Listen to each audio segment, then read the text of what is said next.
સંસ્કારો, અરે દીકરો જન્મ લે ને ઈ પહેલા 3 સંસ્કારો થાય છે. ઈ પહેલા 3 સંસ્કારો. નિલેશ, પહેલો સંસ્કાર ગર્ભાધાન, બીજો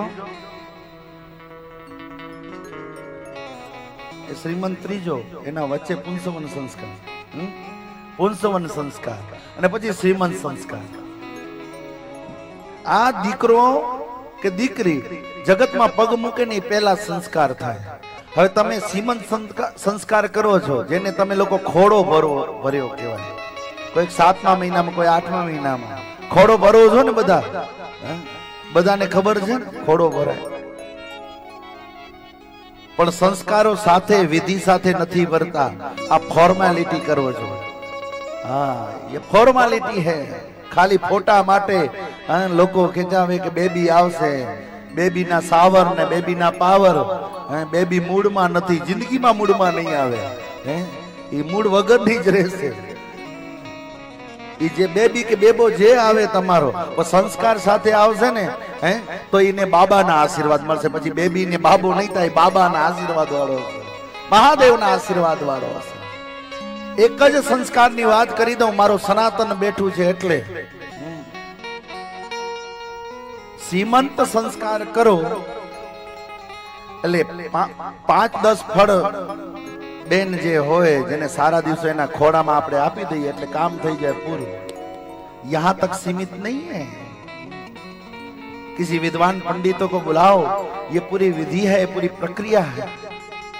7મો મહિનો હોય ને એટલે માના ગર્ભની અંદર જે બાળક હોય ને, એનું માથું નીચેના ભાગમાં હોય અને એનો ગુદા ભાગ હોય ઉપરના ભાગમાં હોય. પેલું ગર્ભાધાન સંસ્કાર, પુંસવન સંસ્કાર અને સીમંત સંસ્કાર થાય ત્યારે આ સંસ્કારો જો સંસ્કારો સાથે થઈ જાય ને હરેશભાઈ, તો એ સંસ્કારો સાથે થાય તો એના પૂર્વ જન્મના જેટલા ખરાબ કર્મો છે ને એ માના ગર્ભની અંદર જ નષ્ટ થઈ જાય. અને એ બાળક જ્યારે જન્મે ત્યારે સંસ્કારોથી સજ્જ થઈને આવે. કારણ કે જીવ સંચિત કર્મો લઈને આવે છે, પછી પ્રારબ્ધ બને છે. એટલે પૂર્વ જન્મના કર્મો જે એને પેટમાં સંતાપતા હોય ને આવીને એને ફળ ભોગવવા નહીં, ભોગવવા ન પડે. એટલે ગર્ભાધાન સંસ્કારથી કરીને સીમંત સંસ્કાર સુધીની પ્રક્રિયાઓ કરવામાં આવે. હવે આ સંસ્કાર છે શું કે સીમંત સંસ્કાર જ્યારે ખોડો ભરવાનો હોય ત્યારે જે માતા બેન દીકરીના ખોડામાં તમે જે ફળ આપો છો ને, ફળ શેના આપવાના હોય એ તમને ખબર છે? હાથો ચુગર્યો તો ક્યાં ખબર હે? હરી સનાતનજી જય બોલાય. યામ ખોરા ભરે વેદા खबर नहीं. किसी पंडितों से, किसी गुरु से सलाह नहीं ली है. फॉर्मेलिटी आज्ञा मुझे माँ ही के, मुझे सस ही के, बस आगे से चली आ रही है, वही कर रहे हैं. એટલો સનાતન માં નહીં પણ તકલીફ હેતે.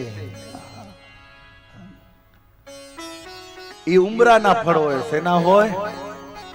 એ ઉમરાના ફળ જોઈએ. તમે સફરજન ને આંબા ને બધું દાડમ ને નાખી દો, એ નથી નાખવાના. ઉમરાના ફળ નાખવાના છે, ઉમરાની ડાળખીઓ નાખવાની છે, ઉમરાના પાન નાખવાના છે. ઉમરો ક્યાં હોય? કોનો ફળ છે ઉમરો? બુદ્ધનો. હા, દત્તાત્રેય નું મંદિર હોય, હા ત્યાં હોય. અને ઘણા જંગલમાં કચ્છમાં તો ઉમરા પડ્યા છે. હવે તો આજની પ્રજાને ખબર નહીં ઉમરો કોને કહેવાય, ઓળખી ન શકે. કયો ઝેરી બાવર ને કયો દેશી બાવર, કયો મેઠો બાવર. એની મીણી કે બાવર બાવર લગો પે ખબર પણ ના સમાજ કે સાહેબ. આ ઉમરાના ફળ એ માતા બેન દીકરીના ખોડામાં દેવામાં આવે અને પછી આખી એની વિધિ પ્રક્રિયા છે. સમજો મારી સનાતનની આર્ય નારીઓ, આ વિધિમાં તમે ઓતપ્રોત હો છો. પછી બ્રાહ્મણ દેવ વિધિ કરાવે ને અંતે શું કરે ખબર છે? વિધિ પૂરી થાય ને, બધું કર્મ પૂરું થાય, સંસ્કાર, ત્યારે એના પતિના હાથે એના માંગની અંદર સિંદૂર પુરાવે. શું પુરાવે? સિંદૂર. અહીંયાથી ઉપડે સિંદૂર, આમ વજન દઈને બ્રાહ્મણ દેવ મંત્ર બોલતા હોય ને પૂરતા જાય વચ્ચે. હો વચ્ચે બ્રાહ્મણ દેવ મંત્ર બોલે, ભૂ ભૂવ સ્વ હવે સિંદૂર છે ને, સિંદૂર જે ઓરિજિનલ હોય એમાં એક મેગ્નેટ ને ઇલેક્ટ્રિક પાવર છે. શું છે?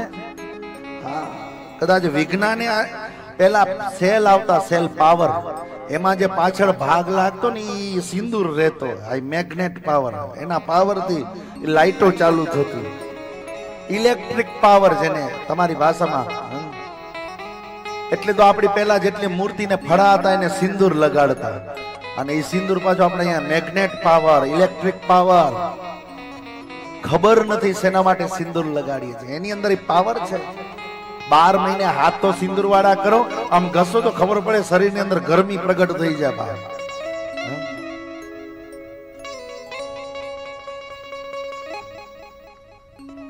ઈ બ્રાહ્મણ દેવ આમ માથે લગાડે, માથે લગાડતા. હવે મૂળ મુદ્દો મેં શરૂઆતમાં તમને કીધું કે જે જીવ માના ગર્ભની અંદર હોય એ કેવી રીતે હોય? માથું નીચે હોય ને એનો ગુદા ભાગ એ ઉપર હોય, અને બરોબર આમ સેન્ટરમાં એનો ગુદા ભાગ હોય. એ જ્યારે એની અંદર એ સિંદૂર પુરાવામાં આવે ને મંત્રો સાથે, એટલે આચાર્ય શ્રી ઇલેક્ટ્રિક મેગ્નેટિક પ્રગટ થાય, ઇલેક્ટ્રિક પાવર.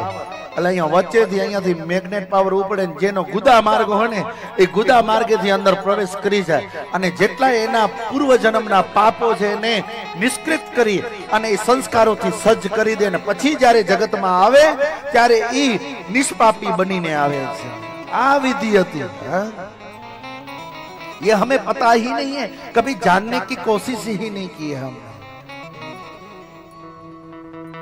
कभी जानने की कोशिश नहीं की. और जब जब हम ऐसा कहते हैं तब लोगों का ऐसा कहना है कि ये पंडितों तो अपनी कमाने की साधन, साधुओं को क्या है, पंडितों को क्या है. अरे एक वक्त आ भगવો લુગડો ને આ પહેરીને તો જુઓ, તમે બેઠા છો, અમે કઈ સુખીએ છીએ. આ 4-4, 5-5 કલાક પાણી પીધા વિના પલાખી વાળીને જો બેઠા છીએ ને, આ તો સનાતનની અમને લાજ બચાવી છે એટલે. બાકી કોઈ તમે એટલી મજૂરી કે કઈ નોકરી કે કરાર નથી કરીને બેઠા અમે.